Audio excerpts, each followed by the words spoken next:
Olá, sou Ediana Boeri. E eu, Lara Moraes. Bem-vindos a mais um Chama na Botina. Mais um programa que conecta a cidade ao campo e o campo à cidade. Mais um Chama na Botina, né? Você sabe, nosso programa agora, ele já vem nesse novo formato. Nós estamos aí nessa fase de adaptação, de mudança, de ajuste. E também pra gente, né, Lara? Pra gente ir vendo aquilo que a gente entende que tá acontecendo com fluidez, que tá acontecendo com naturalidade, né? Porque esse é um programa de bate-papo, é um programa pra gente conversar sobre o agro.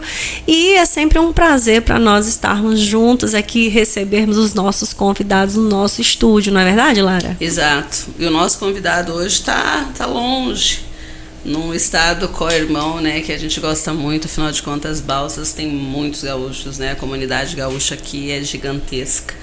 Mas, como de praxe, a gente sempre pede para o nosso convidado se apresentar, falar a cidade, que nem telefone interurbano antigamente. Diga o nome e a cidade de onde você está falando, por favor. Bom, eu sou Rodrigo Bueno, eu sou engenheiro mecânico e churrasqueiro, né? E sou de Caxias do Sul, no Rio Grande do Sul.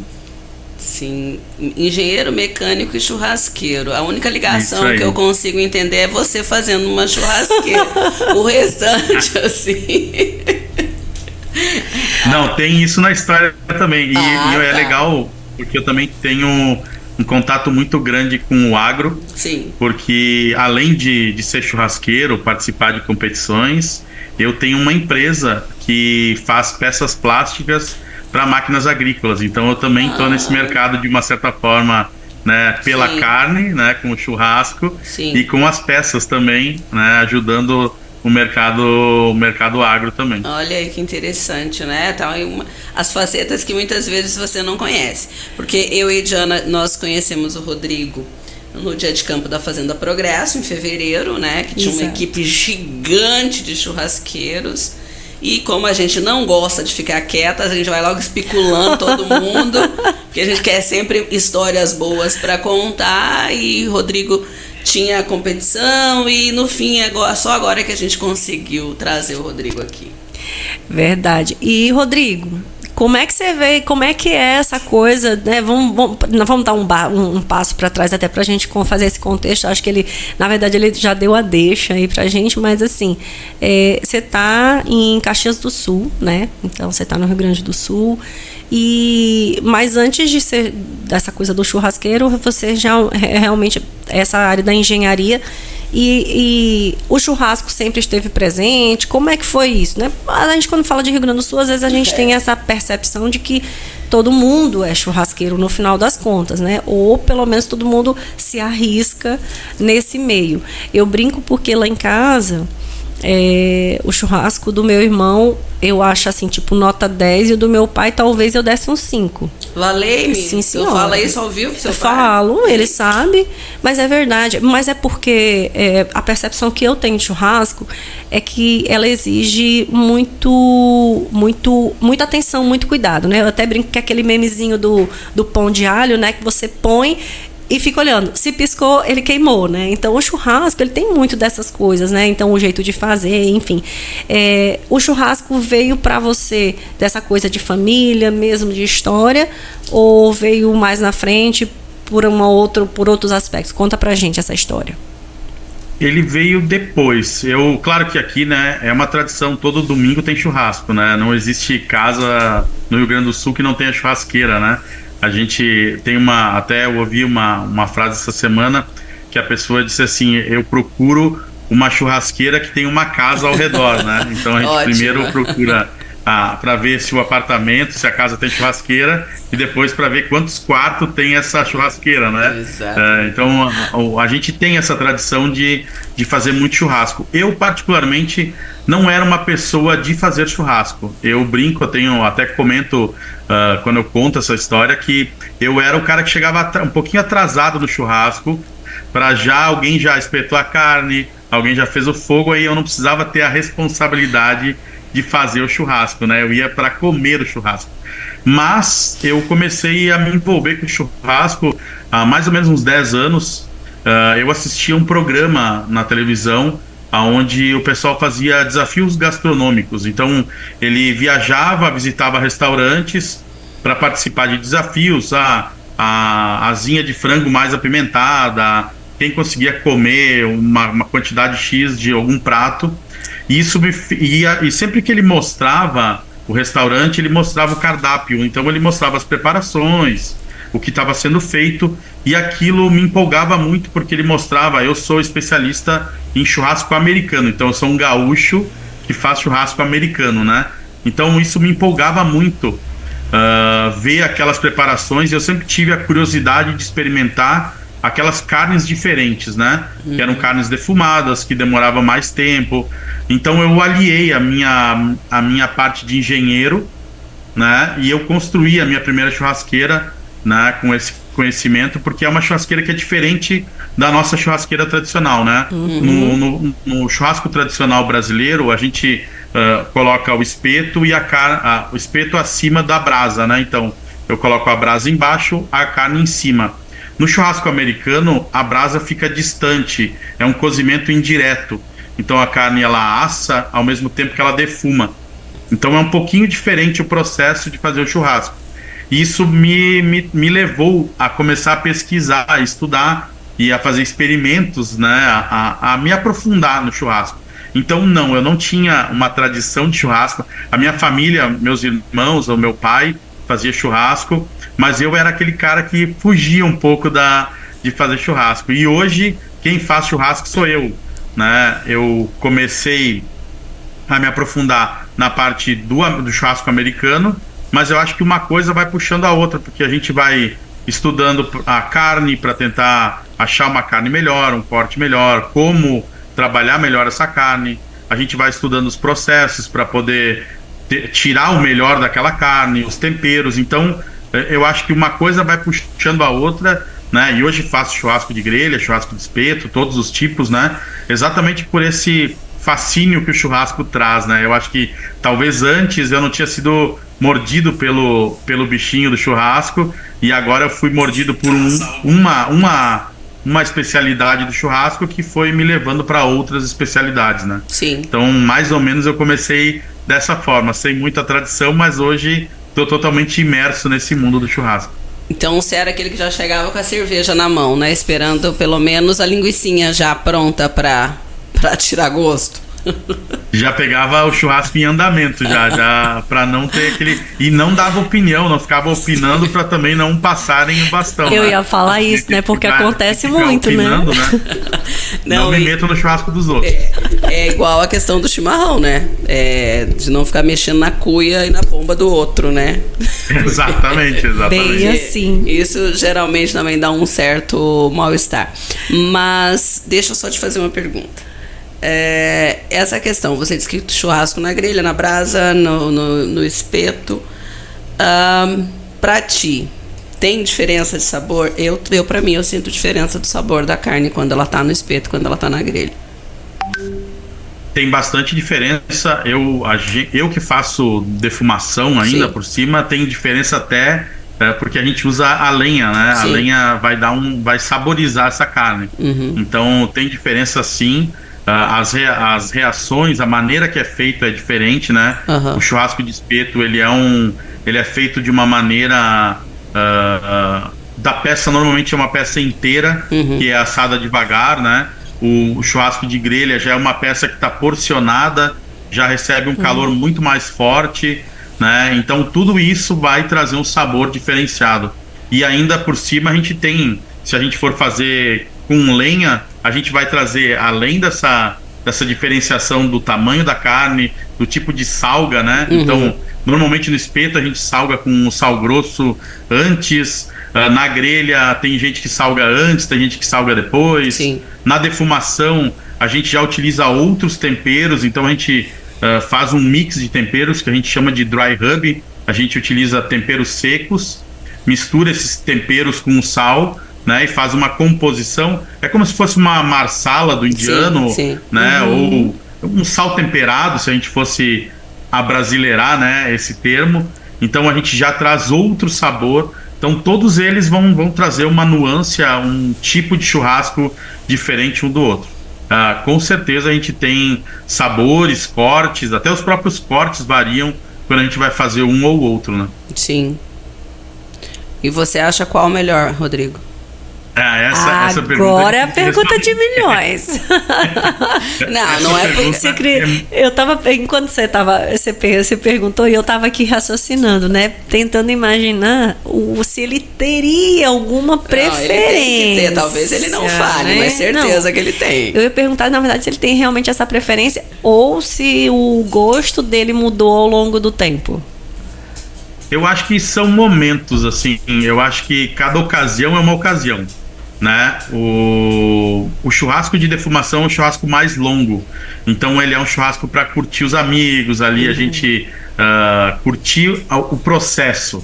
Então a gente alimenta da lenha, a gente tem que esperar a carne, a gente tem o processo de embalar a carne. É um pouco diferente do coloca na grelha, 5 minutos, vira, 5 minutos está pronto, né? Então eu acho que tem essa diferenciação de momentos, né? A gente curte de uma forma diferente cada um deles, né? Eu hoje, como eu faço muito churrasco americano, eu acho que eu já prefiro mais o churrasco grelhado. É meio contraditório, né? Mas eu fiz tanto e faço tanto isso que a gente acaba, eu não vou dizer enjoando, porque a gente não enjoa de churrasco, né? Carne vem bem a qualquer momento. Exatamente. Mas eu acabo variando, porque acaba virando um trabalho, e aí saindo um pouco do trabalho, a gente come um grelhado, come uma carne no espeto. Mas eu acho que são muito dos momentos. Acho que se eu quero um churrasco mais rápido, eu vou optar pela grelha. Sim. Se eu quero um churrasco com a minha família, que tem mais uma tradição gaúcha, a gente vai optar pelo espeto, vai fazer uma outra forma, né? A gente já tem um costume diferente aqui no Sul de fazer todas as carnes ao mesmo tempo, sentar na mesa, comer a maionese, a salada, né? É um pouco diferente do churrasco do centro do país, muitas vezes que come o dia inteiro, né? Em pedacinhos. Então eu acho que cada tipo de churrasco tem o seu momento, né? E para cada momento tem um melhor churrasco. Exato. Os acompanhamentos mudam, né? Mas eu também me rendi à grelha. Eu não sei porque eu acho que fica muito mais saboroso. Não, eu não sei te dizer essa percepção minha, não, mas eu andei abolindo todos os espetos lá de casa. Eu já ia falar que eu acho que também é muito de acordo com também o tipo da carne. Porque se você pega uma costela, por exemplo, né, ela vai exigir um trato um pouco diferente, né?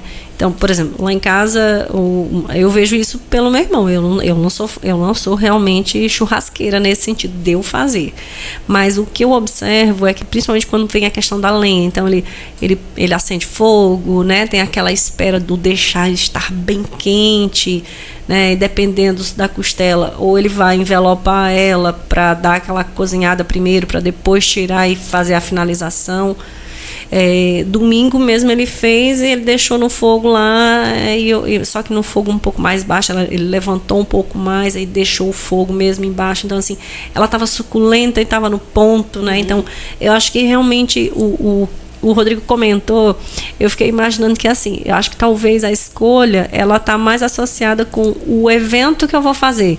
Talvez aquela coisa, mesmo sendo em casa, então peraí, é um evento para sentar e comer, é um evento para petiscar, é um evento, né? Então, é interessante como, na verdade, essa introdução de modos diferentes de fazer, né? O fato da gente ter realmente conhecido outras formas de produzir o churrasco, né? Faz com que a gente mude e utilize formas diferentes também e vai adaptando pro evento, enfim. Não sei se é nessa linha também que quando você vai para os eventos, como que é essa escolha? Na verdade, os eventos a gente normalmente tem um pouco de tudo, né? Depende muito do tipo do evento também, né? Mas eu sou muito eu sou muito voltado à parte de American Barbecue, né? Do churrasco americano, aonde é a parte de defumação. Então, como eu sou especialista nisso, o pessoal me procura para isso, né? Mas um evento grande como o que a gente fez na Fazenda Progresso, a gente tenta levar um pouco de todas as experiências para as pessoas, né? Então tu vai ver desde carne na grelha, no espeto, cocção longa, cocção rápida, montagens onde a gente tenta trazer sabores, trazer diferentes tipos de preparo, culturas, né? Então trazer um pouco de uma cultura regional com ingredientes de outra região, fazer essa fusão, né, de sabores. Então a gente, quando vai fazer um evento, a gente pensa muito nisso, assim, de trazer a experiência para quem está lá, né? Eu concordo muito contigo, assim, depende muito do que a gente se propõe a fazer. Se eu tenho pouco tempo, eu vou fazer uma carne na grelha. Se eu tenho mais tempo, eu quero curtir, eu vou curtir o processo, fazer uma costela a fogo de chão, que vai demorar mais tempo, ou até na minha churrasqueira. Então eu acho que o fascínio do churrasco é um pouco isso, o churrasco ele é muito democrático, né?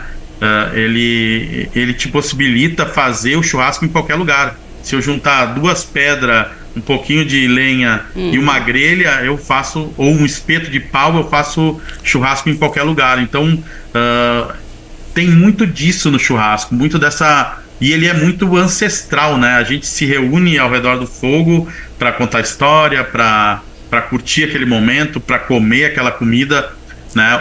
O ser humano começou a ficar em comunidade quando ele descobriu o fogo, e aí se reunia ao redor do fogo, e aí começou a desenvolver a linguagem, porque começou a se reunir, aí precisava se comunicar com aquelas pessoas reunidas ali. Então eu acho que o churrasco tem esse fascínio, e por isso talvez que ele tenha essa versatilidade tão grande da gente poder fazer, misturar culturas, misturar preparos, sabores, trazer coisas, sei lá, no American Barbecue, no churrasco americano, a gente faz muito isso, trazer coisas da cozinha para dentro do churrasco, preparos que são talvez de uma gastronomia mais fina para dentro de uma gastronomia mais rústica, que é a do churrasco, né? Então a gente, quando vai fazer um evento, a gente pensa muito nisso, de tentar trazer para as pessoas uma experiência diferente, né? E sempre lembrando dessa ancestralidade, desse ao redor do fogo, né? De aproveitar aquele momento ali juntos, né? E quando você fala, né, nessa questão de proximidade, que o fogo fez com que os humanos começassem a se juntar, nós temos uma entrevista com um cardiologista, Dr. Nabi, que ele fala que depois que começaram, né, a introduzir a carne, né, os primeiros seres humanos, no caso, que foi como eles começaram a ficar de pé, né, o cérebro começou a mudar e aí o ser humano começou a ficar de pé. Porque antes a gente andava, né? A gente não, os ancestrais de quatro. Então ele explica tudo isso, essa importância também que o consumo de carne tem para nós.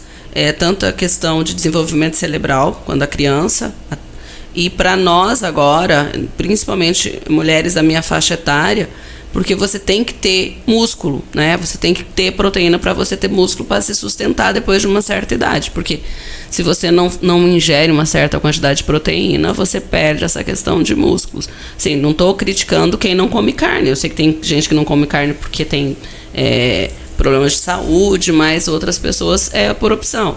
Então, eu acho que as pessoas deveriam começar a analisar nesses pontos também de quão saudável é a carne para o organismo. Com certeza.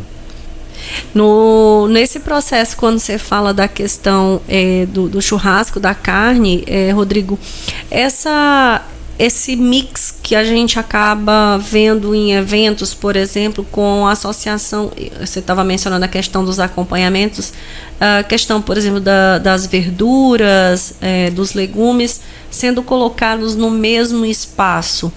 Isso veio... É realmente cultural, por exemplo, americano também, ou isso veio como uma coisa, pensando numa questão de aparência, de entrega, ou de composição? Qual que é o contexto? Eu acho que vem ao natural, assim, dentro do churrasco, seja ele de grelha, o que a gente percebe muito na questão do vegetal é que ele compõe muito bem, né, a carne. Então, além de ele ser bonito num varal, numa apresentação ali, né, ele traz cor para aquilo, né? Queira ou não queira, a gente, o churrasco ele é meio monocromático, né? A carne, a gente tem o fogo, tem a carne, e a gente começa a trazer esse verde, esse vermelho, essas outras cores com as verduras, principalmente nas apresentações, nos varais, nesse tipo de coisa. Mas sempre foi muito comum fazer isso, fazer essas carnes fazer acompanhamentos de vegetais na grelha, né? Eu acho que isso veio ao natural, a gente utilizar isso em eventos, é uma coisa comum do churrasco. Desde que eu me lembro, assim, desde criança, eu me lembro de comer vegetais feitos na grelha, o pimentão, cebola, abobrinha, berinjela. Então, pelo menos na minha casa e com as pessoas que eu tenho convívio e os churrasqueiros que eu conheço, eu me lembro muito bem, assim, desde sempre ter esse tipo de acompanhamento no churrasco, né? Então eu acho que isso vem ao natural. É óbvio que ele acaba agradando, talvez, o que a gente percebe muitas vezes nos festivais e nos eventos é que talvez aquela pessoa que não quer comer uma carne tão gorda acaba indo pro vegetal, ou a pessoa que quer balancear um pouco mais acaba indo por uma opção talvez em busca de uma coisa um pouco mais saudável que eu diga numa questão de dieta, de emagrecimento, e não de que a carne não seja saudável, né? Mas numa questão de querer buscar algo menos calórico, né? Num festival. Então a gente vê essa busca de algumas pessoas, né? Mas eu acredito que é o natural. Eu acho que a combinação da carne com esses legumes, com a característica que a grelha traz para eles, aquele queimadinho, aquele gosto que o fogo traz para o alimento, isso ao natural iria aparecer nesse tipo de evento e de gastronomia, né? E o prato fica lindo, né? Porque você coloca uma carne bem suculenta e aí esses legumes já também na grelha, além de um prato lindo, fica super gostoso, porque já pega um pouco do sabor da carne também nesses legumes, né? Que já da carne é suculenta, que dá aquele suco da carne, assim, indo pra... Não, é perfeito. Por isso a vantagem da grelha. Por isso, mas não que os outros, né, não façam o efeito, né, a quantidade do efeito. Eu tô curiosa numa coisa que é assim, quando a gente fala às vezes de ser churrasqueiro, né, e você de certo modo migrou de profissão, você já não trabalha mais com nada de engenharia, né, Rodrigo, ou ainda continua? A empresa, né? Trabalho, eu ainda divido, eu brinco que eu tenho um hobby remunerado. Eu trabalho no final de semana com churrasco e durante a semana, né, até um pedaço da semana, eu trabalho como engenheiro ainda nessa empresa de peças agrícolas. Tá, então eu vou refazer a minha pergunta para te perguntar a respeito desse, como você falou que é um hobby, mas esse hobby você precisou se dedicar a ele de que tanto? No sentido de que, por exemplo, qualquer pessoa pode ser um churrasqueiro, ou porque assim, tem aquela pessoa que parece que nasce com o dom e tem a pessoa que precisa desenvolver, né? Você mencionou no início que você preferia chegar e encontrar o churrasco pronto, né? E depois você acabou, né, pegando gosto pela coisa e tudo. Então, assim, mas precisou se profissionalizar, né? Estudar a respeito. Como que foi esse processo?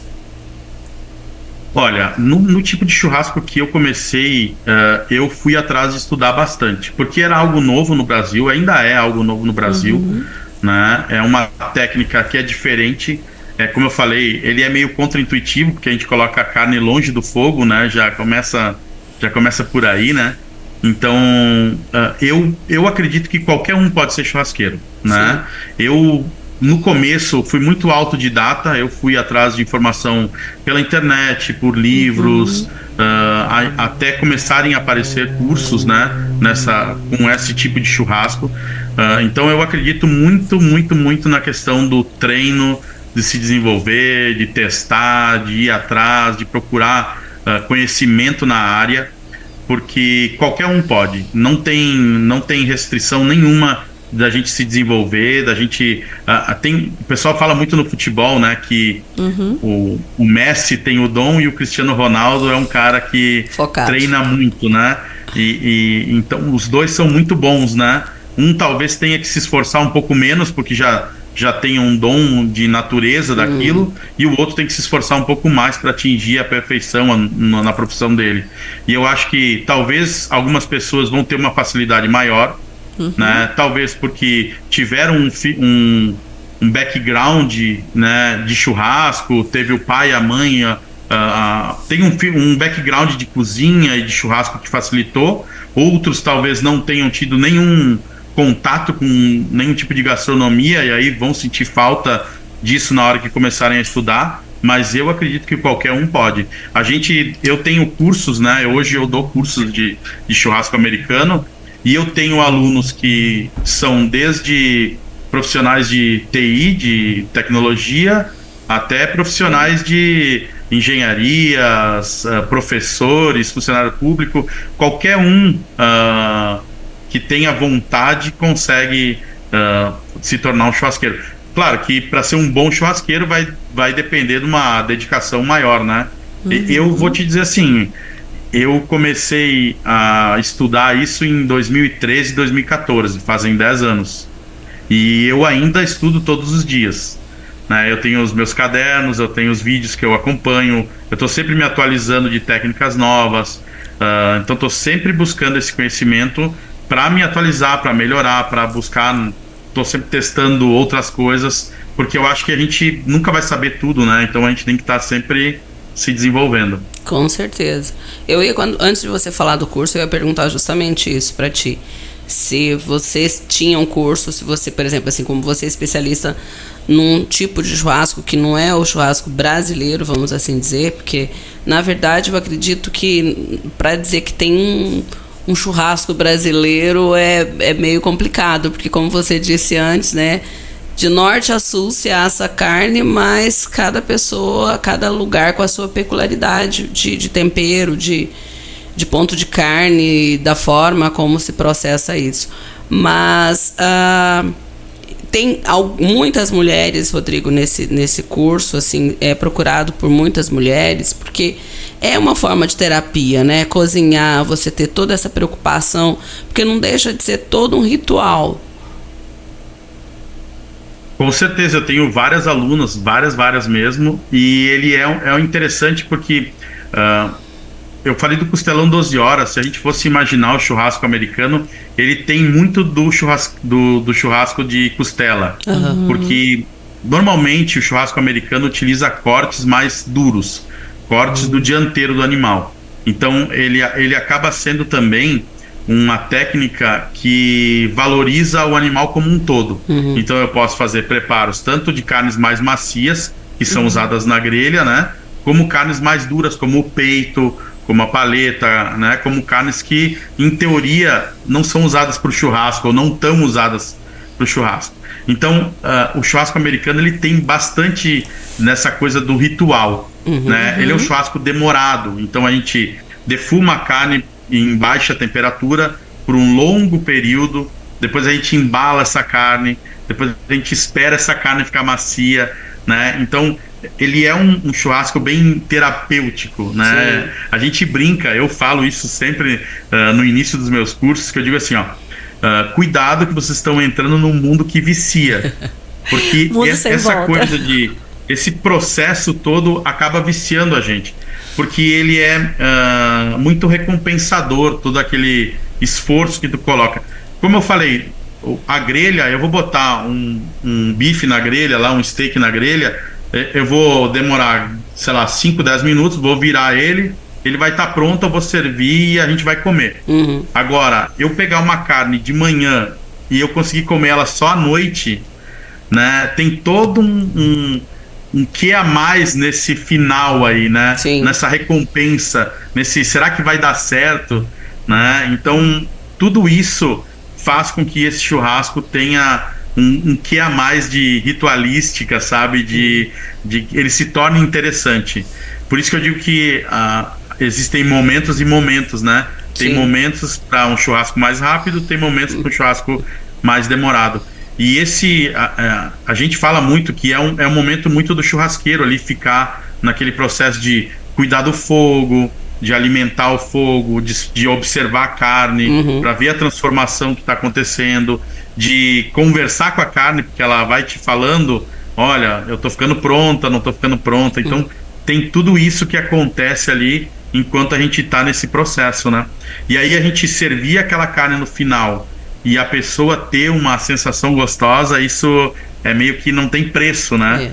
Então, eu vejo muito dos meus alunos falarem isso. Eu digo, chega no final, eles dizem, cara, foi muito bom porque deu uma trabalheira, passei o dia inteiro cuidando daquela carne, mas todo mundo adorou aqui em casa, né? E a gente também tem uma outra questão na defumação que eu chamo de segunda primeira vez. Porque a pessoa já comeu uma carne, a gente já comeu uma costela, mas quando eu faço uma costela defumada, ela tem um sabor diferente. Vocês comeram lá a ponta de peito lá na Fazenda Progresso. Ela tem um sabor diferente, ela é uma experiência nova para quem está comendo.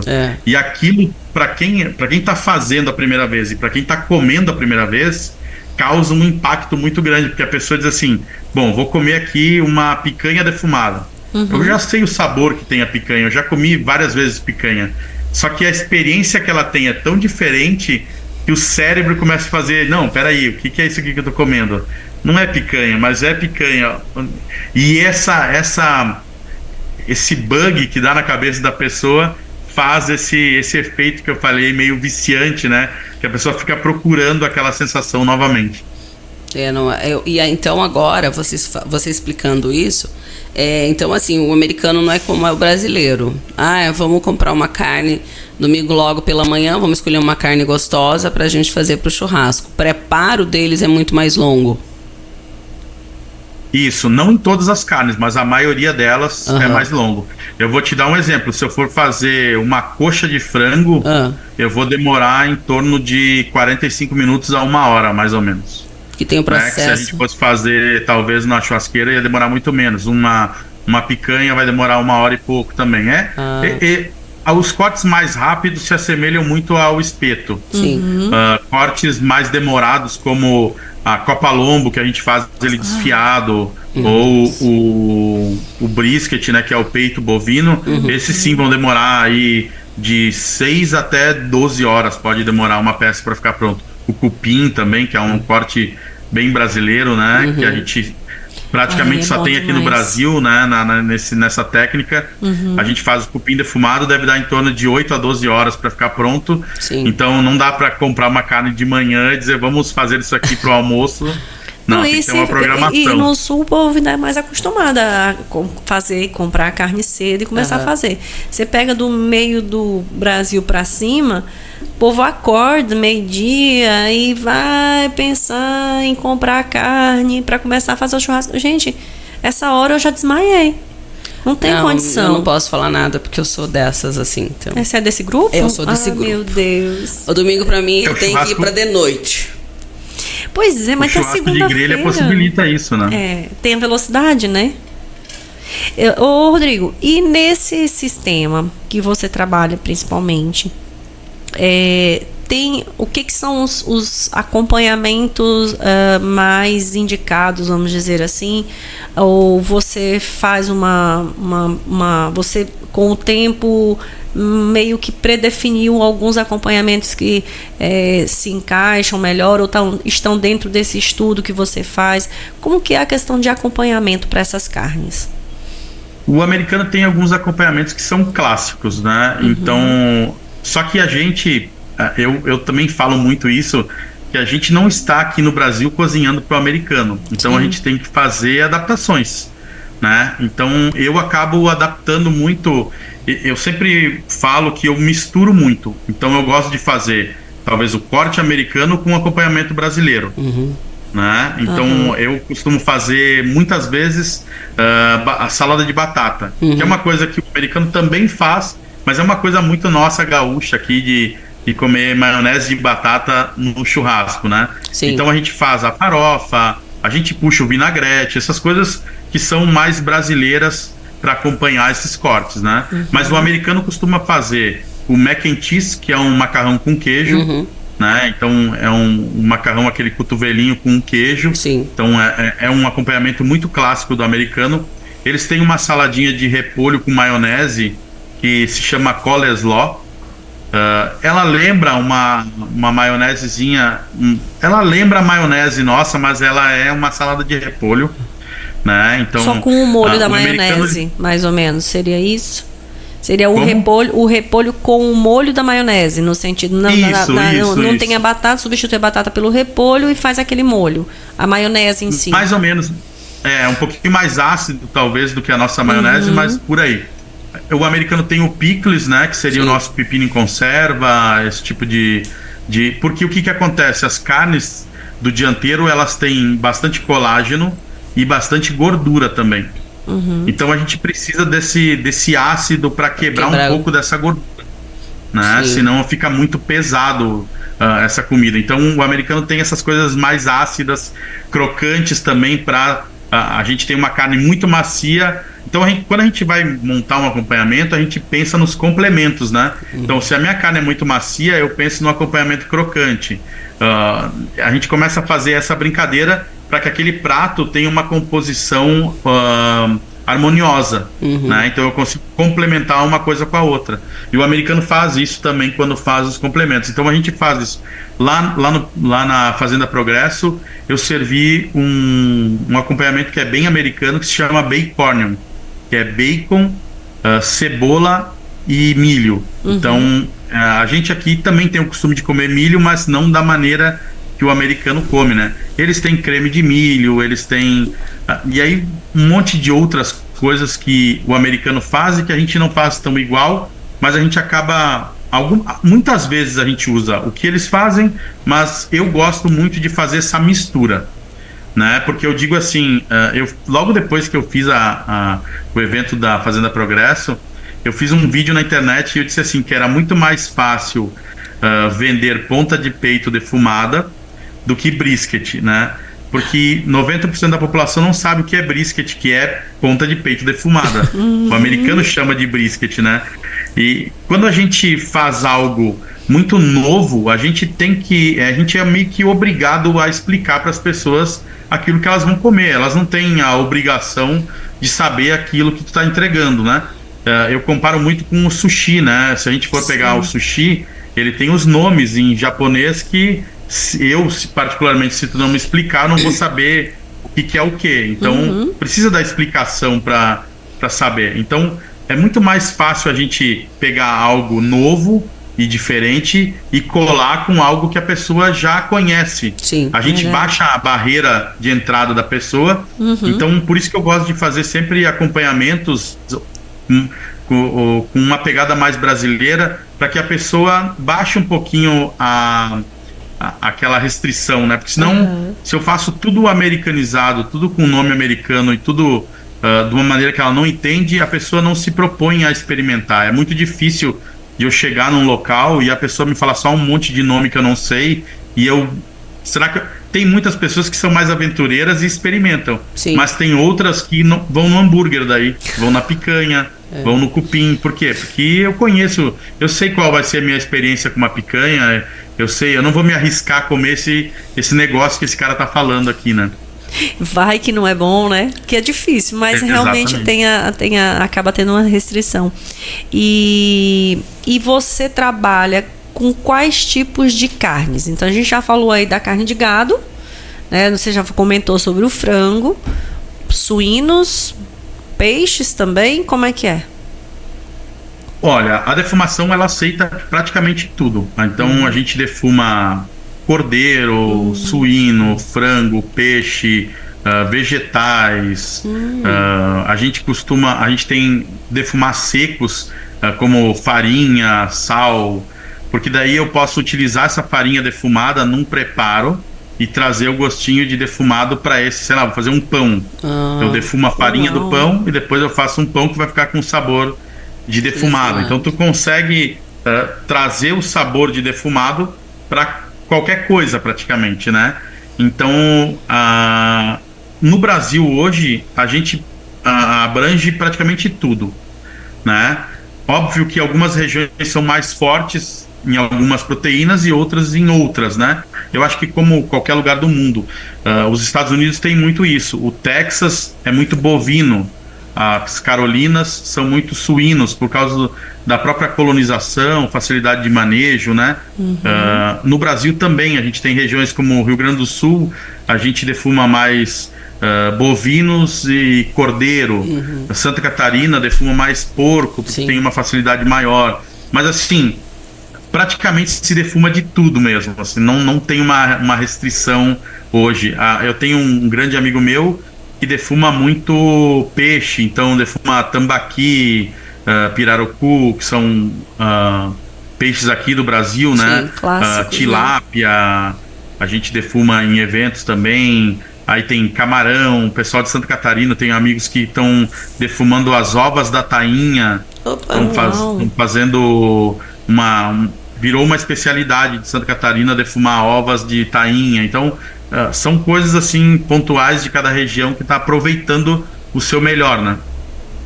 Sensacional. Bom, chama na botina é isso, né? A gente fala aqui de tudo que envolve o agro e churrascos de modo geral não fica longe disso, então você sabe que pode acompanhar, né? Nós agora somos programa Cast, na verdade, então você pode acompanhar aí pelo YouTube, SoundCloud, Instagram, Facebook e Spotify, né?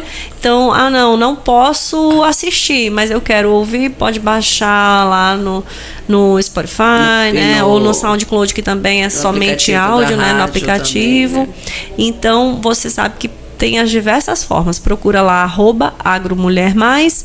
Você vai nos encontrar e vai poder acompanhar não só essa entrevista, mas como todas as entrevistas que nós já fizemos nesses últimos 3 anos, né, Lara? A entrevista para danar. Um pouquinho de tempo. Rodrigo, essa questão, né, que você falou do pirarucu defumado, isso é muito comum aqui no estado colado na gente, que é o Belém, que você já acha eles. Ele já é um peixe maravilhoso por si só. Defumado, então, ele consegue ser melhor ainda. Eu não consigo entender essa memória sensorial, degustativa, afetiva do grelhado com a gente. Eu não sei se isso é da ancestralidade, mas parece que o trem fica melhor quando ele é grelhado, não, defumado, desculpa a palavra. E quando você fala que você faz esses defumados, você tem o quê? Aquela casinha específica, como a gente vê muitas vezes em vídeos do pessoal da Austrália, dos Estados Unidos, aqui do próprio Brasil, ou você tem uma churrasqueira que ela já faz esse processo também? A gente pode fazer nessa casinha, né? Normalmente a casinha é defumação a frio, né? Então a gente tem no American Barbecue a gente usa defumação a quente, a temperatura ela varia ali de 90 graus até 150, vamos dizer assim, né? Mas a gente utiliza o pit smoker, que é uma churrasqueira, né? Ela é uma... vou explicar mais ou menos aqui, sem imagens, não é tão fácil, mas é uma churrasqueira onde ela tem um cilindro de defumação, como se fosse um tonel, e ela tem um outro cilindrinho que vai do lado, né? Aí tem um furo que conecta uma na outra, então eu faço fogo nessa caixa menor, e esse calor e fumaça passam pela carne e vão embora pela chaminé. Então é feito esse cozimento indireto. Então feito o fogo na caixinha do lado, que vai passar pela carne dentro do cilindro onde a carne fica armazenada. Então esse é o equipamento que a gente usa, né? A gente chama de smoker, pit smoker. Ele pode ser dessa forma, ele pode ser vertical. Existem várias maneiras, né, de como ele é feito, né? Mas ele na sua maioria é dessa forma, né? Então a gente tem essa churrasqueira específica para fazer isso. Aí a gente tem aquelas carretinhas que a gente leva de um local para o outro, né? Para facilitar a locomoção, para fazer em eventos. Então a gente tem ela em cima de um reboque. Então a gente engata no carro e pode levar, né, até os locais para poder fazer os eventos. Então é uma churrasqueira específica para isso. A gente pode defumar na churrasqueira tradicional? Pode sim, eu posso colocar uma lenha. A gente usa, também isso é importante falar, a gente usa lenhas frutíferas que não tenham resina. Sim. Né? Então, porque lenhas que têm resina fazem aquela fumaça mais preta Sim. e deixam fuligem na carne, né?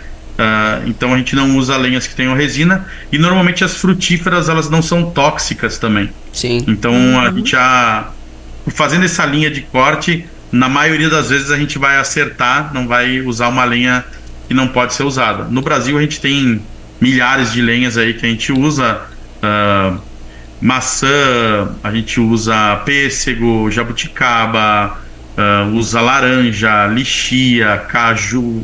Caju não é tão indicado, mas a gente usa caqui. Caju por causa da nódoa dele, daquela seivazinha que sai também. Ele tem uma seiva, da e própria o caju, planta, né? e a manga, eles têm uma muito substância leitosa, que pode né? causar.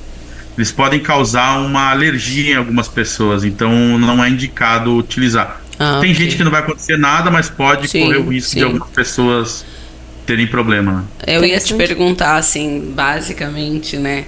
Falei, piqui vocês nunca usaram, até porque não pode cortar mais agora. Se cortar agora vai preso, então não dá nem pra perguntar. Eu já usei lenha de piqui, já. Já. Eu tenho um estudo muito grande, eu sou das pessoas que encabeçou um estudo sobre lenhas no Brasil. Sim. Porque a gente... O que acontece? Todo esse conhecimento de American Barbecue veio dos Estados Unidos, Sim. né? Sim. Então, o que acontecia? As pessoas pegavam o que o americano falava e reproduziam aqui no Brasil igual. Ctrl+C, Só que Ctrl+V. eu falei no começo lá, a gente não está cozinhando pro americano. Sim. Então, a gente não tem as mesmas lenhas, os mesmos temperos. A gente não vai temperar a carne igual o americano. O americano tem um costume de comer, a gente tem outro costume de comer. Então, as pessoas começaram a comprar lenha de maçã em Belém, e essa lenha de maçã vinha do Rio Grande do Sul. Então, a pessoa gastava só de frete mais do que de lenha. Nossa senhora. A logística. Né? E a POC é o A chuí, né? logística se tornava inviável. E aí, o que eu fiz? Eu, junto com outras pessoas, um engenheiro agrônomo, a gente se uniu e fez um estudo sobre lenhas do Brasil e tentou colocar as lenhas regionalizadas, Sim. né, para facilitar. Então, vamos usar lenha tal nessa região, lenha vamos usar café aqui em Minas, vamos usar maçã, pêssego no Rio Grande do Sul, vamos usar laranja em São Paulo, e assim por diante, tentando mostrar quais seriam as opções que as pessoas teriam perto das casas delas, né? E aí a gente testou. Como eu faço esse estudo, eu recebo muita pergunta, né? Dá para usar tal lenha, dá para usar isso. E aí eu testei o pequi. E o pequi é uma lenha porosa, então ela queima muito rápido, e o pequi ele deixa um gosto adstringente na garganta, ele deixa um pigarrozinho assim, ele não é uma lenha gostosa, não é muito boa para defumação. Ele até entrou no estudo no começo. Sim. E agora na atualização do estudo a gente vai tirar ele por causa disso, assim, a maioria das pessoas teve uma percepção sensorial que ele deixa um amarguinho no fundo da garganta. Tá, deixa eu te perguntar, e aí essa lenha do pequi vocês pegaram de que região do Brasil? Foi, se eu não me engano, em Brasília. Foi o pessoal de Brasília que testou. Porque daí aí que eu ia me referir para ti. Porque apesar de ser a mesma planta, né, ser o mesmo fruto, por exemplo, aqui as variedades. O pequi aqui no Nordeste, ele é mais clarinho, menos carnudo. No Mato Grosso ele é extremamente amarelo, que chega a manchar as mãos quando a gente pega. O Goiás é pouco produtor de pequi, por isso que eu te perguntei. Eu sou goiana, então assim, o pequi nosso, o pequi que o goiano consome, ele vem do Tocantins ou do Mato Grosso. Por isso que eu fiz essa pergunta pra você, porque como eu como pequi pra danar, eu já peguei pequi do Piauí pra baixo, tudo. Então, o próprio fruto tem. Aqui no Maranhão, aí já estender o teste. Tem que estender o teste. Eu acho que tinha que pegar, de repente, do Mato Grosso. O Goiás já não pode mais cortar. Aqui no Maranhão, é o que a gente chama aqui de... Que ele dá esse aperto na garganta. Já os de lá não, né? Então, por isso que eu fiz essa pergunta para ti. E aí eu ia perguntar se complementando quando na tua fala, se existe alguma outra variedade ou qual outra planta que daqui da região do Nordeste que vocês eventualmente tenham testado. De cabeça agora não vou lembrar, mas tem várias que a gente tem a algaroba, se eu não me engano. O jambo, eu acho também que o pessoal daí tem fruta acho que jambo. usa. Eu teria que agora, jambolão, acho que é que eles chamam. Jambolão também. Tem. Jambolão, de cabeça não vou lembrar todos agora. Mas é interessante isso que tu falou, porque no estudo a gente coloca que a mesma planta, só que de regiões diferentes, ela pode ter características diferentes por causa do solo. Exatamente. Né? Então, próprias variedades. Uma laranjeira do Rio Grande do Sul, ela pode ser diferente de uma laranjeira de São Paulo só pela característica do solo. Ela pode dar uma nota diferente na defumação, ela pode... Né? Você pode... E é bem isso que tu tá falando. Perceber aí pela jabuticabeira. Vamos dar um exemplo bem básico. A jabuticabeira no Rio Grande do Sul é uma mega árvore. Para nós, ele é um trenzinho piquititinho, não precisa nem subir nela, entendeu? A nossa que na verdade, com 0,5 metro ela já tá dando e ela não vai crescer muito não vai, também, ela não vira árvore. Exato. Então tem muito disso. Apesar de ser o mesmo fruto, as regiões do Brasil, o solo, como você falou, é por isso que está acontecendo muito essa questão de selo geográfico nos alimentos. E a oliveira não? Oliveira dá também. A oliveira, a parreira, né, a videira da uva, né? A gente utiliza. Tem, claro que cada lenha a gente não consegue distinguir do que foi defumado. Não posso dizer assim, isso foi defumado com lenha de maçã, como né? Se fosse isso foi a gente consegue sentir notas, né? Então, algumas lenhas têm notas mais suaves, então a defumação fica mais leve, e outras ficam mais fortes, né? Então, a laranja tem uma característica mais forte, a algaroba, que eu falei, tem uma característica mais forte, a maçã tem uma característica suave, a jabuticaba é suave, a goiaba, ela é média. Então, cada uma tem um jeito de... Mas tu não vai conseguir comer uma carne e dizer isso aqui foi defumado com goiaba. Seria um nível bem elevado de sensorial. Esse ser humano aí tá no outro planeta. Se ainda fosse falar assim, talvez a laranja dá uma bergamota, né? Que nossa aqui seria a tangerina, mexerica. Então, a mexerica, porque realmente não dá também em toda a região. E assim, Rodrigo, nós temos, né, baristas, sommeliers, do azeite, como é que é o nome mesmo que a nossa amiga falou? Eita! Que agora eu me esqueci. Também esqueci. Quem faz teste de... Não deixa de ser sommelier, né? Mas tem um nome específico. Tem um nome. E assim, tem esse trabalho que deve ser dificílimo, degustar churrasco, tem um nome específico? Na verdade, não. O churrasqueiro de defumação a gente chama de pitmaster. Né? O cara que degusta nas competições, que é quem decide lá, que vai dar nota para a carne, a gente chama, ele é o juiz. Ele não tem um nome específico. Não tem um nome específico, ele é o juiz de competição, né? Então ele não tem uma alcunha separada, um nome mais bonito que esse, né? Mas então, ele não tem esse nome, mas ele tem uma espécie de formação que diferencia ele dos demais. Como que funciona nas competições? Algumas é dividido por associações, né? Então, existem várias associações nos Estados Unidos e aqui no Brasil a gente está começando esse movimento, né?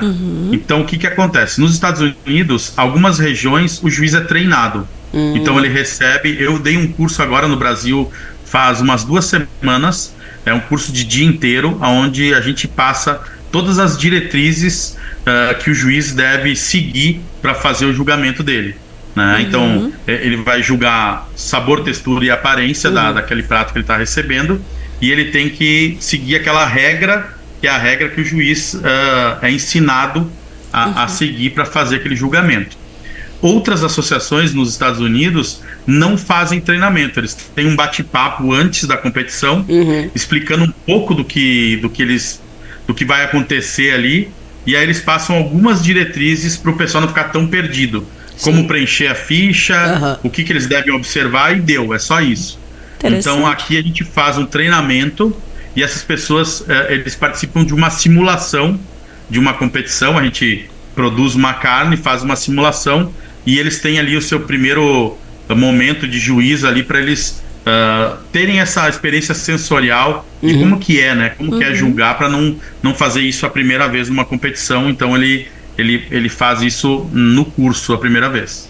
Eu tô perguntando isso, inclusive, porque assim, e até queria entrar nessa questão do concurso que vocês participaram, até para dar um norte no sentido assim, provavelmente vai ter muita diferença no próprio paladar, né? Porque, por exemplo, eu não gosto de uma carne tão salgada. Mas se a pessoa gosta de uma carne um pouco mais salgada, automaticamente o sabor é outro, né? Só o sal já dá uma diferença enorme no prato. Então, eu fiquei muito curiosa quando você falou isso, porque, quer dizer, quando eu não tenho umas regras ou uma estruturação mais definida, isso faz com que você possa ter, né, variações também nessas avaliações. E aí eu queria que você contasse essa experiência, como é que foi essa experiência que vocês, foi o primeiro, como é que foi essa experiência lá, foi em Houston, né, nos Estados Unidos? Isso. Primeiro só vou complementar essa questão que tu falou da avaliação, né, a gente, quando ensina o juiz, a gente tenta tirar gosto pessoal, né, o juiz ele não pode, eu não gosto de tal tempero, então eu vou avaliar mal. O juiz ele procura um equilíbrio. Se aquele tempero está compondo bem aquele sabor, o juiz tem que avaliar a composição e não aquele tempero que ele não gosta, sabe? É como se aqui no sul a gente não tem o costume de comer coentro, né? Sim. A gente come salsinha aqui, né? E não coentro. Então eu, como juiz, Rodrigo, se a carne vier com coentro, eu tenho que avaliar se aquele coentro ele está em excesso e prejudicando ou ele está compondo aquele conjunto, né? Então a gente tem uma frase, isso é uma frase de um cara dos Estados Unidos, um competidor famoso, que ele diz assim: comida boa é comida boa. Exatamente. Né? Então, mesmo que eu não goste de um tempero, a comida, quando ela tá boa, mesmo que tenha algo ali que não é do meu paladar, ela vai estar boa, né? Então eu acho que essa é uma frase que meio que define tudo, né? Mas, Rodrigo, pode diga. falar. Não, porque assim, voltando nessa questão, eu gosto de assistir muito essas competições de barbecues que passam na TV. E eu vejo muita competição de churrasco. E nos Estados Unidos, principalmente, até que tem até competição de criança, eu vejo assim, quando se pede para fazer aquele prato específico, aquele prato específico ele tem que vir como ele é feito. Então, assim, eu acredito que nesse sentido os juízes já sabem o que eles vão estar degustando, que tipo de tempero vai naquele churrasco, porque eu já vi competições de churrasco em New Orleans, que o acompanhamento era um feijão feito com, menino, eu nem lembro de tanto trem que eles botaram naquele feijão.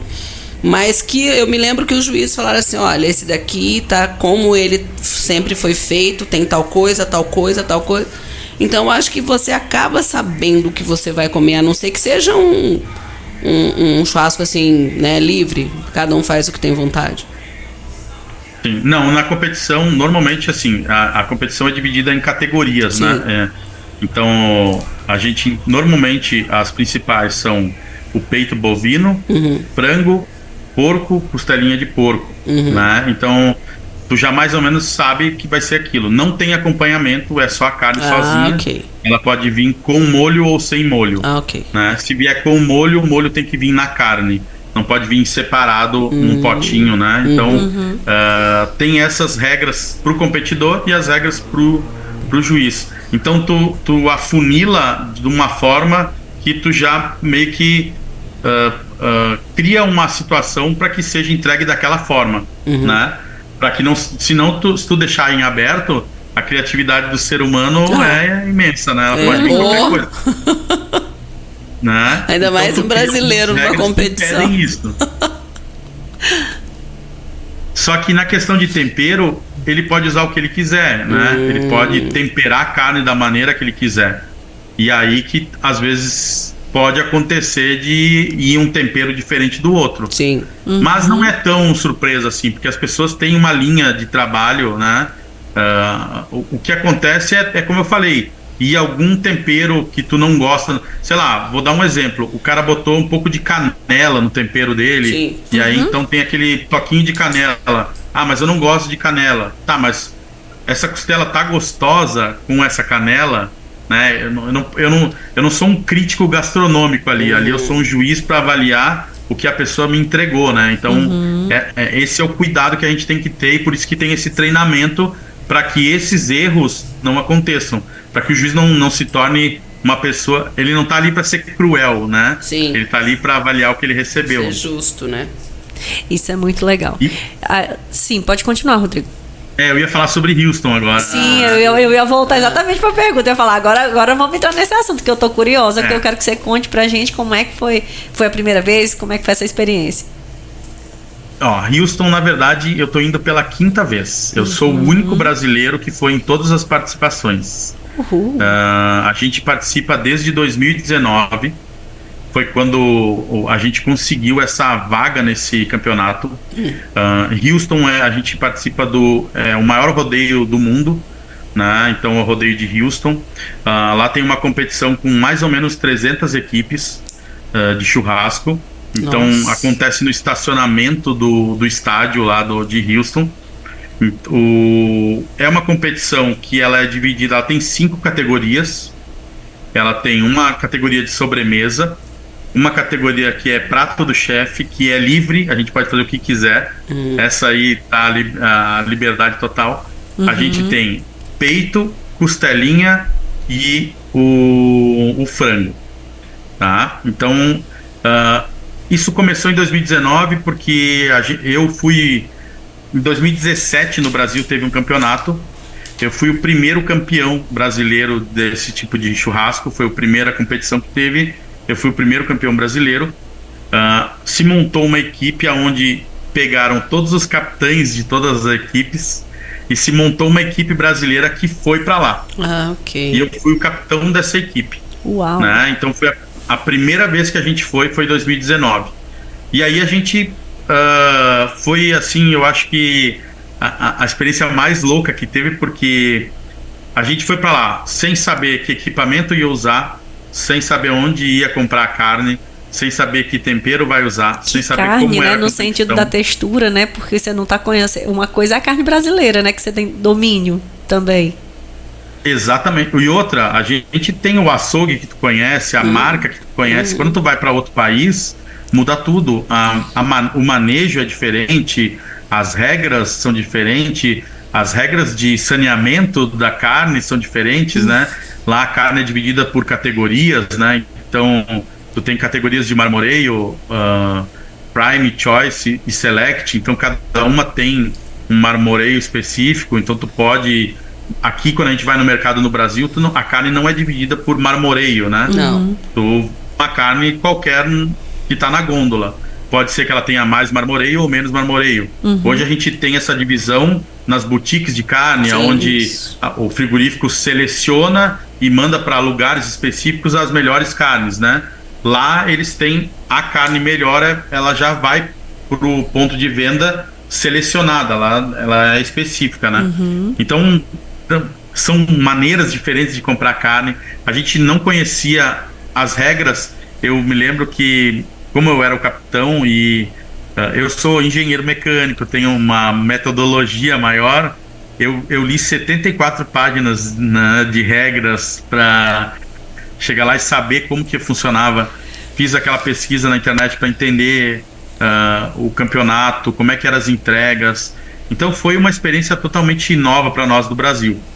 Fomos lá, tinham 350 equipes, ficamos em 161, eu acho que foi. Um bom resultado para a primeira vez, para quem não sabia nada. Dentro dos 50%, vamos dizer assim, né? Para quem não entendia muito bem do que estava acontecendo. Aí a gente conseguiu essa vaga, né? A gente é convidado todo ano. E aí começou-se a fazer mais campeonatos no Brasil. Aí no segundo ano, foi 2020, eu fui como comissão técnica daí.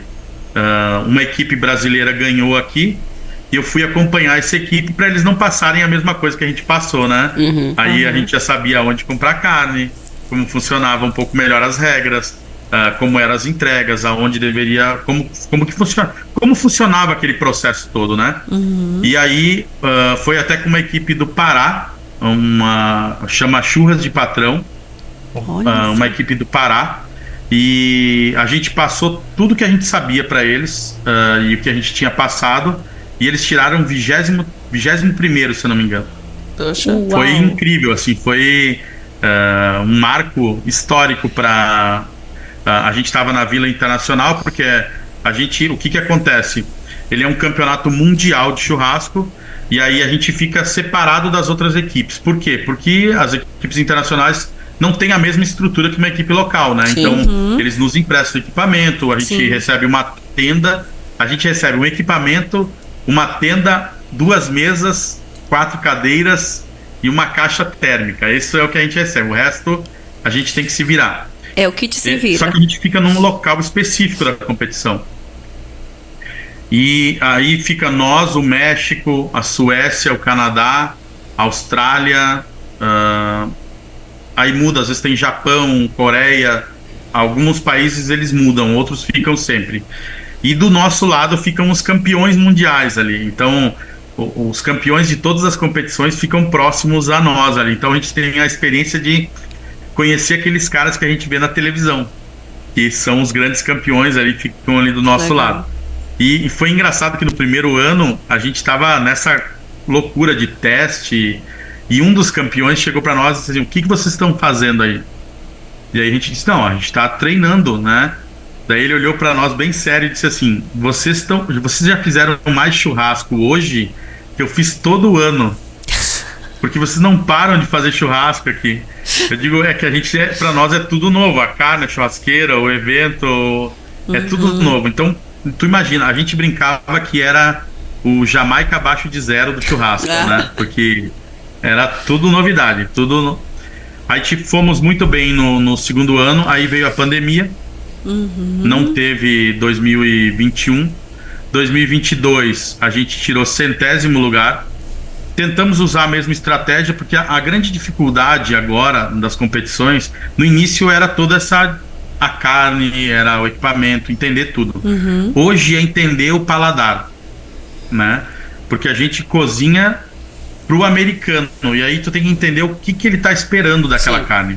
Ele quer ela mais salgada, ele quer ela mais doce, como que ele quer aquela carne, né? Então acho que a grande dificuldade hoje é essa. Aí fizemos mais ou menos a mesma coisa que a gente tinha feito nos anos anteriores. De 300 equipes, tiramos 100º, né? Aí tu fica meio sem entender por que num ano tira 20º, no outro tira... Mas tudo bem, a gente vai buscando a evolução, né? E aí estuda, faz curso. A gente conheceu muita gente lá nesse processo, então virei grande amigo de um pessoal do México. Ele é mexicano-americano, ele mora nos Estados Unidos. Sim. Ele compete muito lá. Então aí, em 2023, ele nos deu um treinamento específico de competição. Aí já tiramos 44º. Já começamos a subir a barra, né? Sim. E esse ano aqui, né, a gente tirou 12º. Nossa. Uau. Acho que esse ano teve 257 equipes e a gente ficou em 12º.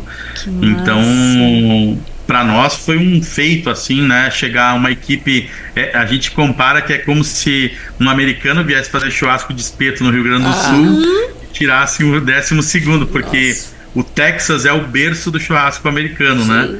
E a gente foi lá para Houston, conseguimos tirar 12º dentro de uma competição onde é dominada pelos americanos, né? Então foi... mas é uma evolução, assim, a gente consegue perceber que a gente começa a entender melhor como a coisa funciona, como o juiz avalia, né? A gente, aí que vem a importância de entender o juiz, porque no início a gente não sabia muito bem como é que o juiz faz. Ele come a carne com a mão, ele tira do prato, ele não tira do prato. Então, esse curso de juiz que eu dei na semana passada, o juiz ele tira a carne de dentro de a gente manda uma caixinha com a carne dentro. Ele tira essa carne, bota num prato e come. Lá em Houston, eles comem dentro da caixinha com um garfo e uma faca de plástico. Nossa. Então, se tu mandar uma carne dura, ela já vai quebrar no garfinho, né? Então já perde ali. Então a gente começa a aprender essas coisas. Então essa evolução desse treinamento, de entender as coisas, entender os temperos, entender como que eles querem receber aquela carne, de como é que é o perfil de sabor daquelas pessoas, porque a gente está acostumado. Se eu for fazer um churrasco para vocês, eu já percebi aqui que uma gosta mais salgado, a outra nem tanto. Uma gosta mais de grelha, a outra de espeto. Então a gente tem os nossos gostos pessoais, que por mais que a gente tente na hora não colocar eles, vai fazer diferença se a carne vier mais salgada, mais doce, mais apimentada, menos apimentada. Se eu entregar uma comida apimentada aqui no Rio Grande do Sul, ninguém vai gostar. Agora, se eu entregar uma comida apimentada na Bahia, talvez eu vou fazer sucesso, né? Então tem essas nuances que a gente vai aprendendo, e eu acho que é o grande segredo de uma competição de churrasco. É entender para quem a gente está servindo e como aquilo vai ser degustado, né? E Rodrigo, como é que é assim? Porque você disse que a primeira equipe que você foi uma, e depois vocês foram, ficou em 20º lugar, foi uma equipe do Pará. Cada ano a equipe é de outro estado? Como é que é? Já tem uma equipe montada no Brasil? É aquele grupo de competidores ou não? A primeira equipe foi montada baseada nessa primeira competição que ocorreu no Brasil, né? Então pegaram o capitão de todas as equipes e montaram uma equipe. Depois, em 2018 para 2019, a gente conseguiu fazer competições dentro do Brasil e tirar uma equipe campeã, vamos dizer assim. Foi feito várias regionais. Dessas regionais a gente fez uma final nacional, e nessa final nacional saiu essa equipe, que é a Churras de Patrão. Depois disso, a gente não conseguiu mais fazer competições nacionais. Então aí foi escolhida uma equipe baseada... o que acontece? Essa vaga é de uma empresa chamada Pitmaster Brasil. Né? E ela tem essa vaga, que é essa vaga dentro da competição internacional. É dentro de Houston e dentro da competição lá na Austrália chamada Midstock. Então... ele que tem essa vaga, e ele escolhe as pessoas que vão competir. E aí, pelo mérito, pela qualidade do profissional e tal. E aí, nesses últimos anos, de 2022 até agora, 2024, é a mesma equipe que está indo todos os anos. E esse ano de 2023, a gente teve a primeira vez que foram 2 equipes brasileiras. Foi essa equipe que vai todos os anos, e uma equipe que ganhou um evento nacional chamado Midstock, que é um evento de churrasco que acontece em Sorocaba, em São Paulo. Tem uma competição entre 30 equipes, e a campeã desse torneio foi convidada a participar desse campeonato. E essa equipe tirou ficou no 112, se eu não me engano. Que foi a primeira vez que eles foram. A gente tentou passar um pouco, mas como a gente estava competindo ao lado deles, a gente não conseguiu ficar o tempo inteiro junto com eles, né? Então, mas a gente tentou passar o máximo do conhecimento, e para que eles não passassem tudo aquilo que a gente passou na nossa primeira vez, né? Nossa, interessante, porque assim, você falar que tem olha como é que as coisas são, né? As surpresas aparecem. A gente sabe que se você fizer uma pergunta, qual o melhor churrasco do Brasil? Gaúcho. E aí você fala que uma equipe do Pará foi a campeã nacional. Aí a gente fica pensando, né? Gente, como é que pode? O brasileiro é literalmente um povo diferenciado. Mas o que eu quero te perguntar disso, aquela vez até que você estava, quando a gente conheceu você estava na fazenda, a equipe, no caso, assim, a empresa que estava com vocês lá, era uma empresa, se eu não me engano, do Pernambuco, era isso mesmo? Isso. Quem estava coordenando era o Beethoven Picuí. E ele que estava organizando aquele evento ali para aquela parte do churrasco, né? Ele e o sócio dele estavam organizando, e eles são de Recife. E aí ele contrata os churrasqueiros. Os churrasqueiros. E aí, no caso, só pra gente contextualizar. Tinha gente do Brasil inteiro, né? Você até citou isso na época. Eu lembro que... e aí, assim, esses convites, eles são aleatórios nesse sentido, quando é para um evento, diferente do que são... Porque tem também no Brasil, assim como esse outro que você citou, tem eventos tipo churrasqueadas, próprios festivais de churrascos, que não necessariamente são concursos, mas são no sentido só de evento, no sentido de trazer o público. Como que funciona isso hoje no Brasil? Como que você participa desses eventos hoje? Normalmente esses eventos têm um curador, né, que é a pessoa responsável por contratar os churrasqueiros que vão participar. Então depende muito do objetivo desse evento. Né? É um evento que ele tem uma característica que ele quer mostrar as regiões do Brasil, então ele vai, sei lá, pensar churrasqueiros de cada parte do Brasil. Ele quer mostrar mais os churrasqueiros locais, então ele vai pegar churrasqueiros daquela região. Depende muito do objetivo de cada evento, né? Ou ele quer pegar especialidades, então eu quero ter o fogo de chão, eu quero ter um cara que é do açougue, eu quero ter um cara que é do American Barbecue, eu quero ter um cara aqui que vai fazer um peixe, eu quero ter um cara que vai fazer um jacaré, um exótico. Então esses caras, eles vão atrás das pessoas especializadas nessas áreas e eles colocam essas pessoas nos eventos. Então, normalmente é feito dessa forma. Eles escolhem os assadores baseados no objetivo do evento. Sim. Então, o evento, às vezes, por patrocinador. Então, sei lá, agora vai ter na Amazônia, vai ter um que se chama Exotics. Então, vai ter só carnes exóticas, né? Uau. Então, ele vai pegar pessoas que são especializadas em fazer preparos que são considerados exóticos, né? Então, vai pensar assadores que são mais específicos para isso. No que a gente participou lá, tinham várias técnicas envolvidas. Então, o Beethoven pegou várias pessoas. Então, tinha gente de hambúrguer, tinha gente da defumação, tinha gente especialista no pirarucu, em fogo de chão, carne de sol. Sim. Tinha um pouco de tudo, né? Então, exatamente, porque eles queriam passar uma experiência completa, né? De vários estilos de churrasco, várias só não pra tinha pessoa degustar várias experiências, né? Só não tinha espaço para comer, né? Tipo assim, você comia um pouquinho e já não dava tinha que ter espaço, de você tá falando dentro do estômago mesmo, né? Porque assim, eu experimentei um bocadinho de cada coisa, dei uma volta, voltava lá, porque eu falava, gente do eu não céu. consegui, por exemplo, experimentar um hambúrguer, não porque tinha fila, porque não é meu favorito também. Eu gosto muito, não eu nego, gosto de comer carne mesmo. Não, também. Mas a boi ralado juntinho é bom.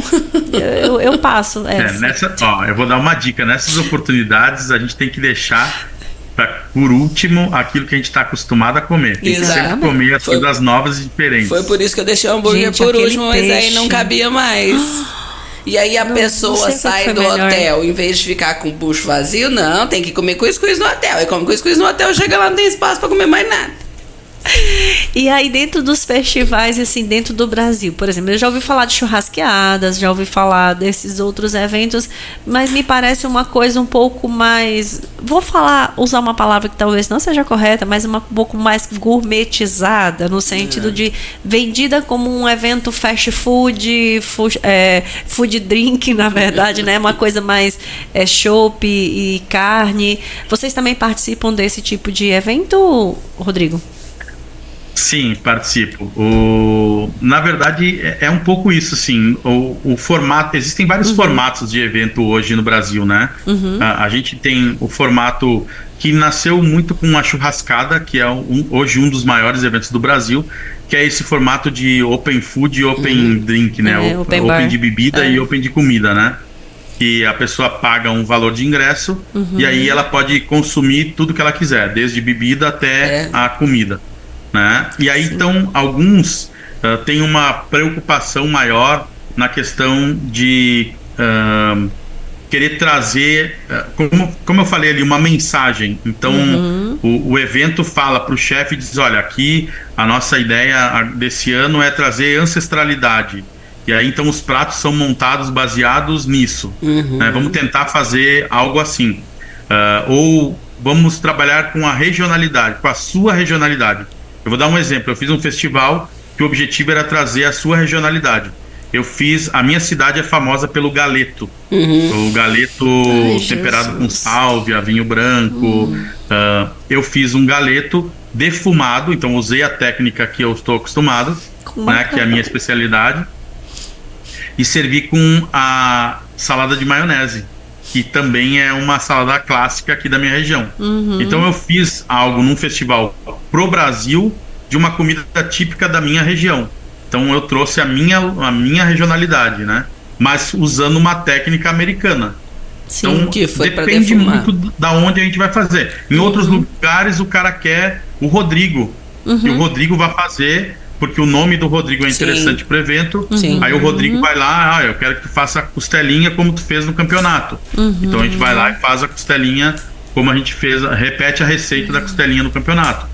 Ou eu quero que tu faça tal corte. Às vezes a gente tem a oportunidade de escolher o que vai fazer, às vezes a gente já vai com o corte definido. E aí pode escolher o acompanhamento, ou às vezes a gente pode escolher o acompanhamento e o corte vai ser definido pelo organizador. Depende muito de cada evento, tem o seu jeito de funcionar. Outros eventos são eventos de venda, né? Aí, então é um outro formato, onde normalmente esses acontecem em estacionamento de shopping center, esse tipo de coisa, onde tem um show e aí o evento de comida é tudo, a pessoa tem que pagar o que ela consome. Né? O show é gratuito e aí paga o que ela consome. Também é outro modelo de evento. E aí muitas vezes ou o local contrata o churrasqueiro, ou o local vende o espaço para o churrasqueiro. Então o churrasqueiro pode comprar, a gente chama de comprar o chão, né? Ele vai pagar um percentual do faturamento dele para o dono do evento que está pagando aquela estrutura, né?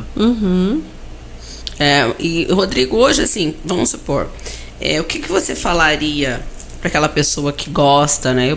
Que nem eu falo sempre, eu sou carnívora de corpo e alma. Churrasco para mim ele tem que ser bem, de preferência ponto menos. Por isso a questão da grelha para mim que é só pronto, já tá uma ali. Chapa, já tá ali só o susto. Só o susto. E hoje assim, a Lara quer fazer um churrasco no final de semana. Um churrasco brasileiro normal, o que você falaria? Olha, uma carne boa é essa, que é uma carne boa, tem um preço justo, tempera ela assim. O que você passaria assim pra gente? Porque também eu tenho certeza que quem tá escutando tá querendo saber se tá fazendo certo, se o jeito que tempera, porque é diferente falar com quem participa de campeonatos, apesar de você dizer que a tua especialidade é o churrasco americano. Mas com certeza o teu churrasco daqui é top dos tops também. Olha, é muito pessoal a parte do corte, esse tipo de coisa. Cada um tem o seu, né, a sua preferência, né? O brasileiro tem o negócio da picanha, e a picanha, né? Olha, eu vou dar algumas dicas aí que eu acho que o corte até ele nem é tão importante assim. Eu acho que vou dar uma dica de corte também, mas eu vou dar algumas dicas que vão melhorar o churrasco independente do corte. Sim. Né? Primeiro é um bom braseiro, que as pessoas não têm paciência de esperar a brasa se formar. Já começa a colocar a carne antes da brasa tá formada, né? A gente não colocar enquanto o carvão não virou brasa.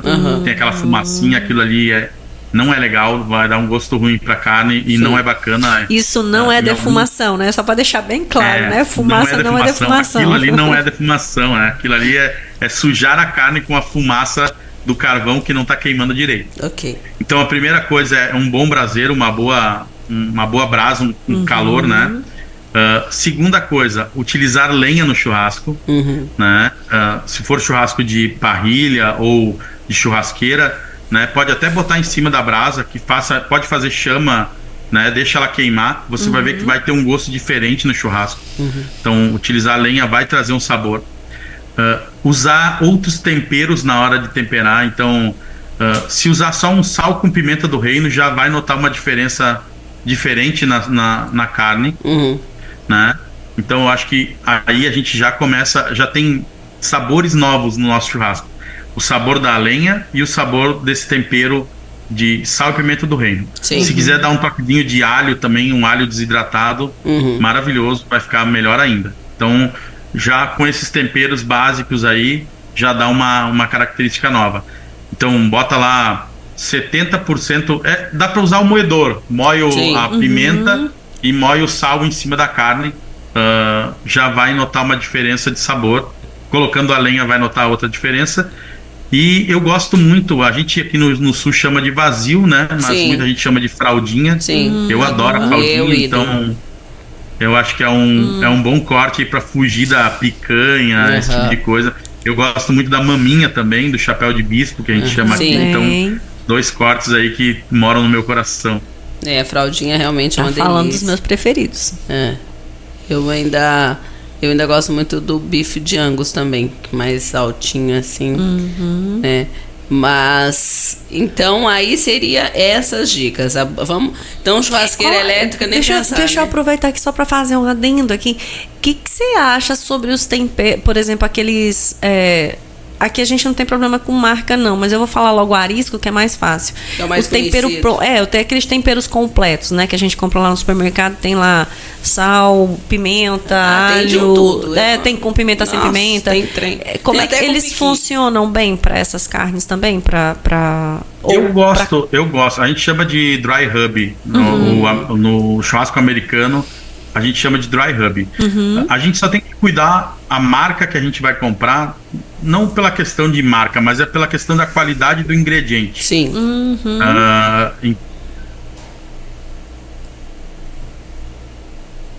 Muda, no caso, o sabor, né? Tem algumas marcas, eu não sei se é o caso dessas marcas, elas utilizam alguns...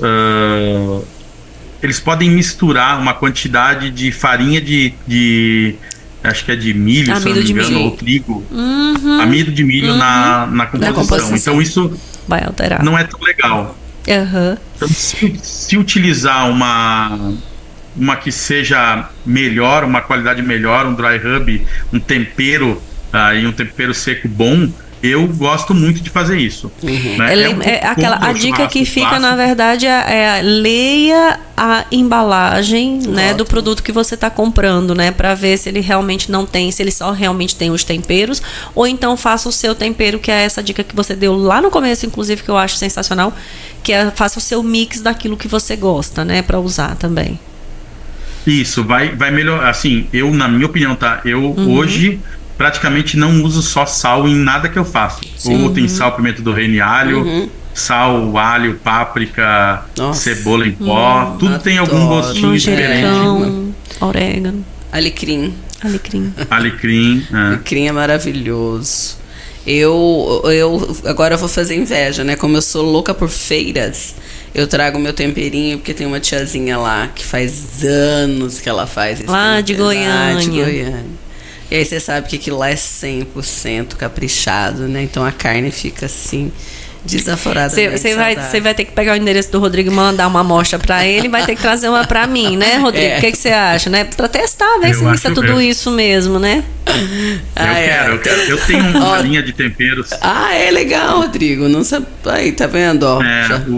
Dentro desse mundo do churrasco americano, a gente desenvolveu uma linha de temperos junto com uma empresa chamada Sans Temperos. Exatamente com esse cuidado de pegar os ingredientes frescos e bons, né? Sim. Mas aí você também já distribui ele pro Brasil todo? Ele tá restrito na região sul? O quê? Não, distribui o Brasil todo através da Sans Temperos, sanstemperos.com.br. Pronto. E a embalagem tá Sans Tempero? Ainda bem não. Isso, Aqui na nossa região não conheço. Lá tem a minha linha, BBQ Bueno. Ok. Vou dar uma olhada. BBQ Bueno. Mas eu brinco assim, né? Porque eu viciei até o meu gaúcho nessa questão de tempero, porque o gaúcho é muito sal, né? Que nem o Rodrigo falando. Então eu já viciei o meu gaúcho a usar um pouquinho mais de tempero, porque ele casou com uma goiana, então não tem como misturar esses negócios tudo, não, porque senão fica doido. Mas Rodrigo, como a gente tinha dito antes, fazia tempo que a gente queria conversar contigo, mas daí você teve que ir para competição, cursos, nós montando o estúdio e ficou aquela coisa assim, ai meu Deus, será que vai dar certo? Será que não vai dar certo? Não, e o bom é que quando a gente entrou em contato, ele já respondeu de pronto. Eu falei, nossa, que ótimo. Rodrigo, fala pra gente tuas redes sociais, o teu trabalho, né? Você já falou sobre, você já comentou sobre os cursos, mas quem quiser conhecer um pouco mais do teu trabalho, se inscrever trazer, né? Também para, né, para fazer um curso, para conhecer um pouco mais, melhorar a técnica, enfim, conta para os nossos ouvintes como que faz. Bom, vamos lá. No Instagram é BBQ Bueno, é onde eu crio a maioria do meu conteúdo. Então, quem quiser aprender sobre churrasco e sobre American Barbecue, eu tenho muita coisa lá, né? Então, estou sempre aumentando o repertório, né, do pessoal e o meu lá no Instagram. Eu tenho o Facebook, YouTube, BBQ Bueno também.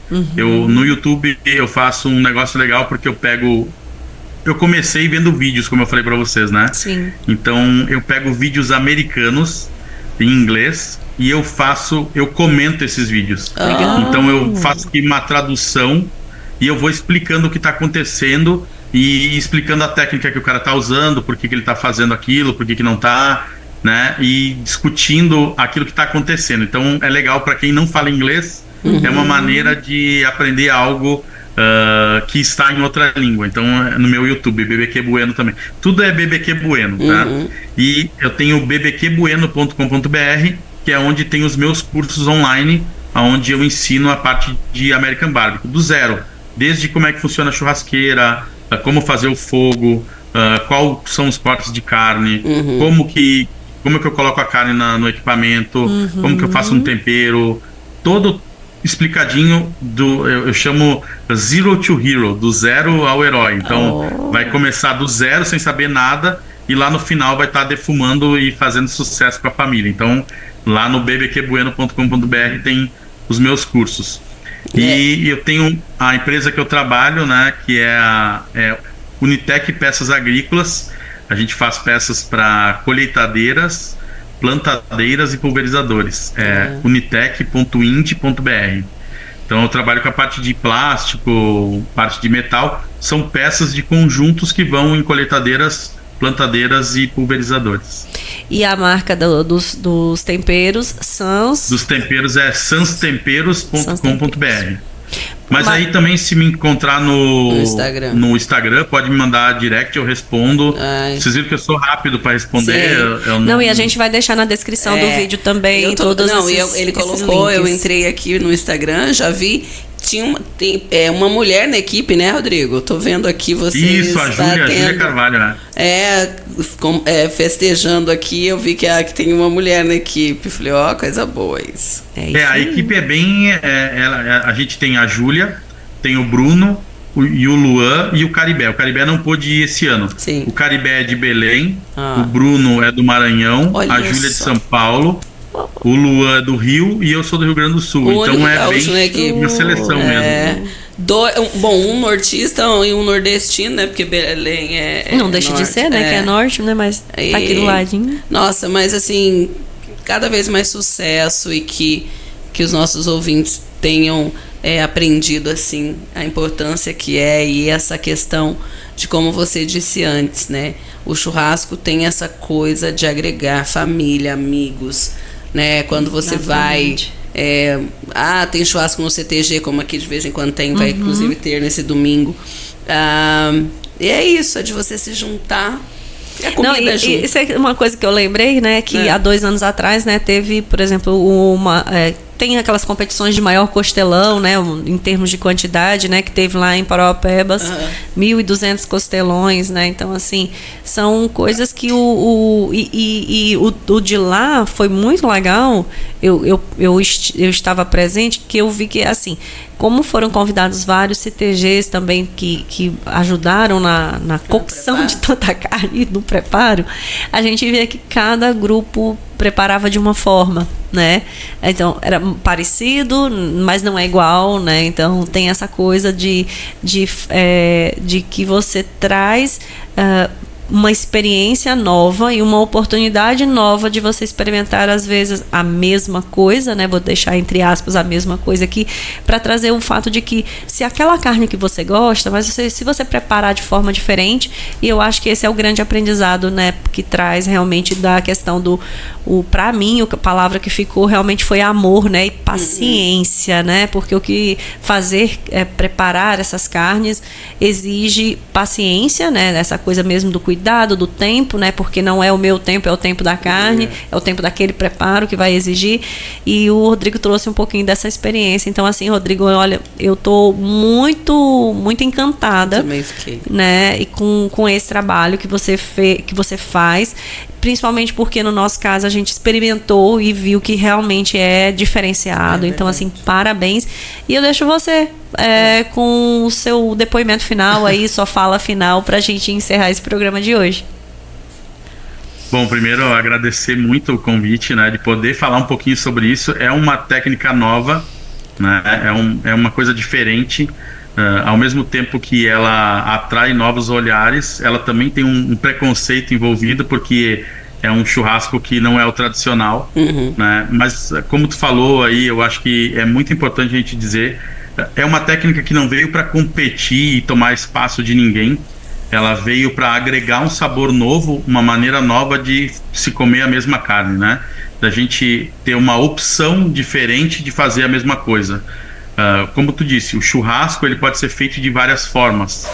E o que a gente tenta trazer com uma nova técnica é uma forma diferente da gente aproveitar a nossa carne, aproveitar o nosso churrasco de todas as formas, né? A gente realmente fazer um aproveitamento do animal como um todo. Como eu falei, a gente não usa só a carne que é macia, a gente usa a carne que ninguém quer usar. A gente usa a bochecha, a gente usa o peito, a gente usa o estinco, a gente usa o cupim. Então a gente usa aquela carne que muitas vezes já foi considerada uma carne de segunda, que hoje a gente não pode considerar uma carne de segunda. A gente não deveria nem ter feito essa nomenclatura, né?